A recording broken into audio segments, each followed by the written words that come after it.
Сәлем баршаңызға. Бүгін сіздерге жылқының шек қарнын тазалаймыз. Өзімнің атам қасапшы, жылқыны жиі соямыз. Жаңа жыл праздниктерге қарай бір айда 2-3 рет сойып тастайды.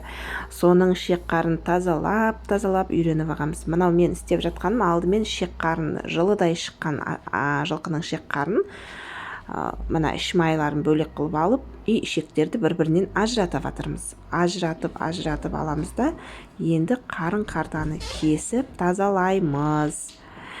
Ішекті кеспейміз, ұзын ішек қылып оның шетінен тазалай береміз. Ал мынау қартаны кесіп жатыр, мына ауызға қараңыз деп қойыппын. Ауызға қарағанда ол жерде беріліп жұмыс істеп жатқам ғой. Ауыз деген кеткен, енді солай беріліп кесіп, беріліп жұмыс істегенде менде солай аузым қисайып кетеді. Ішекті кеспейміз, ұзын қалып тазалаймыз дедім жаңа. Су құя отырып, ішектің ана басына мына басына дейін ішіндегісін бірінші ішіндегісін бәрін төгіп алып, одан кейін су құя отырып 2 рет шайып шығамыз ішекті.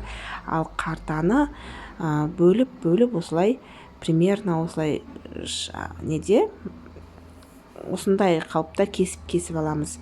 Қарынды да былай 2 шетінен кесіп, шамамыз келгенше көтере алатындай қылып кесіп алып, осылай тазалап ішіндегісін төңкеріп тастаймыз. Одан кейін оның іштерін бір-бір шаямыз да, сумен, колонкадағы ағып тұрған сумен шайып, теріс қаратып тастай береміз. Теріс ішкі жағын таза жылы сумен, андай суықта қолдан су өтпеу үшін жылы су құйып алып, жылы сумен тағы бір жуып шығамыз. Сонда біз шек қарынды 2 рет жуып шықтық. Және де 15 минутта бітіру керек, себебі ана жақтағы еркісілер уже жілікке бөліп болады. Соларға дайын қылып апарып беру керек.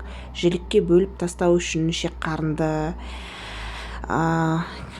жаңа айттым, кескен қарын-қартаны теріс қаратып тастаймыз. Теріс қаратып та бір-бір жуып аламыз. Кейін оң қаратып тұрып, тағы бір таза сумен шайып жіберіп, керсенге бәрін салып апарып береміз. Ең бастысы бұны жеркенбейтін адам істеу керек, себебі жеркеншектіктен білесіздер ұшық шығады.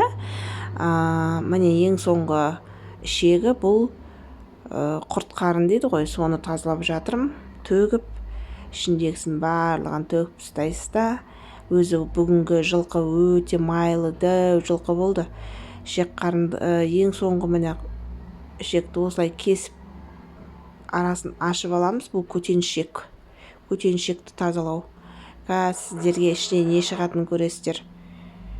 Бұл да қайта кішкене аздау болып шықты. Кейбір шектерінде, көтеншектерінде тола болып шығады, полностью құрт болып.